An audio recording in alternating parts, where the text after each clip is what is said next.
Halo, apa kabar semua dimanapun kalian berada? Semoga selalu sehat dan dilimpahi berkat oleh Tuhan. Perkenalkan, nama saya Maria Widya Stuti.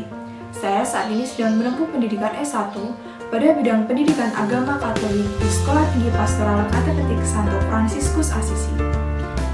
Pada kesempatan kali ini, saya akan sedikit berbagi mengenai pengetahuan teologi secara sederhana dan singkat sesuai dengan pengetahuan yang saya miliki, sehingga dapat menambah wawasan Anda terkait dengan teologi. Penjelasan sederhana saya kali ini berbentuk 10 pertanyaan umum mengenai teologi yang mencakup 4 poin utama yang terdiri dari 1. Makna teologi secara sederhana.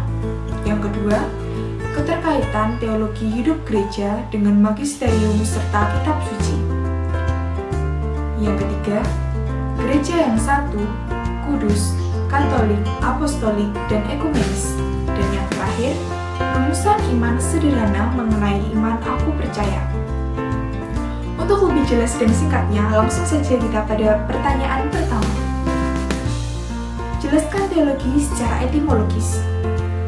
Secara etimologis atau tata bahasa, teologi atau teologia berasal dari bahasa Yunani, yaitu theologos, yang berasal dari dua kata, yaitu theos berarti Allah dan logos berarti ilmu.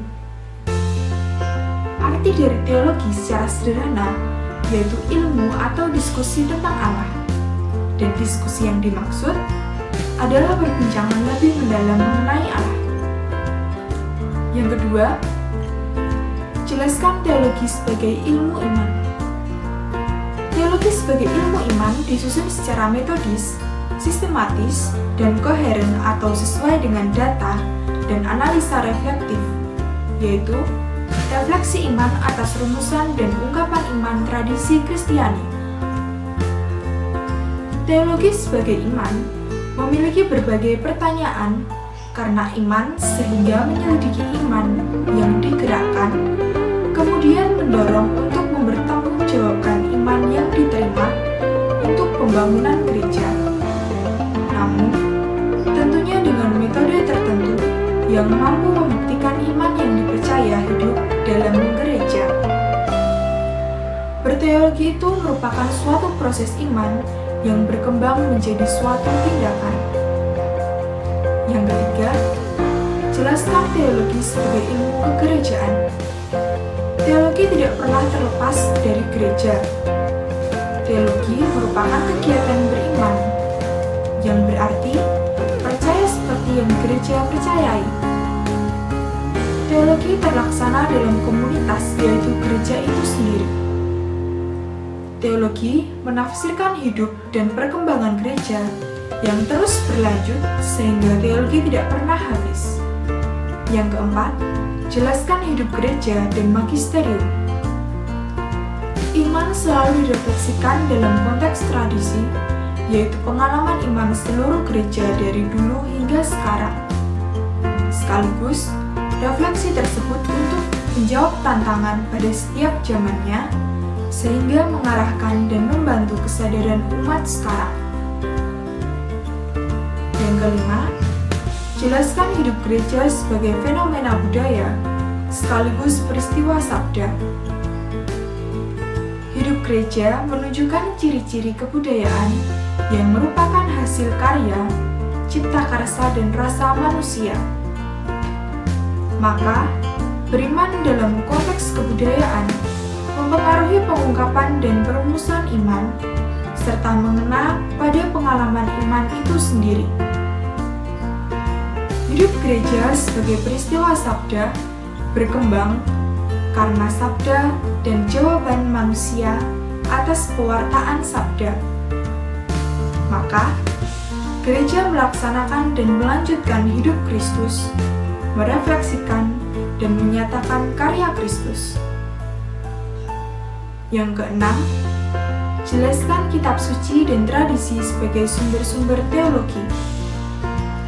Gereja Katolik mengenal model wahyu pewarta tidak tertulis berupa tradisi, asalnya dari Allah yang bertujuan meneruskan wahyu yang berisi sabda yang dijamin oleh Roh Kudus.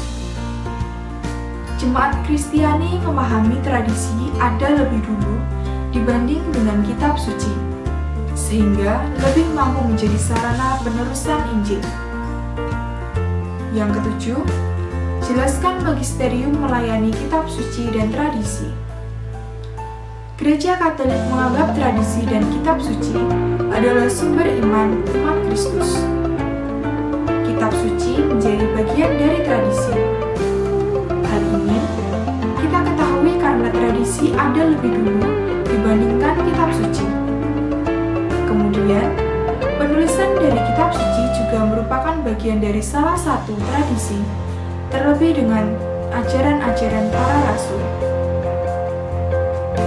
Untuk menurunkan secara utuh tradisi dan ajaran Kristus ini, maka dibutuhkan mereka yang menyerahkan diri untuk mau mengajar sebagai penerusan ajaran Injil di bawah Roh Kudus, sehingga adanya wewenang tersebut, magisterium muncul untuk melakukan tugas-tugas tersebut. Pertanyaan yang ke-8, jelaskan tentang saksi-saksi tradisi. Saksi tradisi memiliki keyakinan awal bahwa iman rasuli berkembang, kemudian ditafsirkan oleh bermacam orang, lalu dimengerti dalam aneka bentuk pernyataan hidup gereja. Saksi-saksi tradisi tersebut merupakan orang atau lembaga yang menduduki tempat istimewa karena bakat dengan merefleksikan penafsirannya. Yang ke-9, jelaskan bahwa gereja itu satu, kudus, katolik, apostolik, dan ekumenis.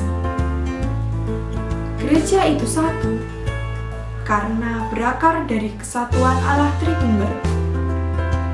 Gereja itu kudus karena Yesus sebagai pendiri gereja dan Ia teladan segala kekudusan. Gereja itu Katolik karena Kristus sebagai pusatnya, sehingga gereja mengajarkan ajarannya. Gereja itu Apostolik karena para pemimpin gereja menelusuri asal-usul mereka dan para rasul, sekaligus mengakui ajaran seperti apa yang diajarkan oleh para rasul yang berasal dari Kristus sendiri. Gereja itu ekumenis karena berupaya memahami agama-agama yang berbeda sebagai kesatuan semua orang. Pertanyaan yang terakhir atau pertanyaan yang ke-10. Jelaskan rumusan sederhana iman aku percaya. Dalam rumusan sederhana iman aku percaya, dipahami bahwa iman adalah syarat untuk mendapatkan keselamatan, karena tanpa iman, tidak seorang pun dapat berkenan kepada Allah. Maka, aku percaya dijabarkan dalam 3 hal, yaitu 1. Manusia mempunyai kapasitas untuk mengetahui dan mengasihi Allah. Contohnya, seperti tingkah laku religius manusia seperti berkurban, doa, dan upacara. Yang kedua, Tuhan datang kepada kita untuk mewahyukan dirinya karena pengetahuan manusia yang tidak sempurna untuk mencapainya. Dan yang terakhir, manusia menanggapi wahyu Allah karena pengetahuan yang tidak sempurna, sehingga manusia harus menanggapi wahyu yang diberikan oleh Allah.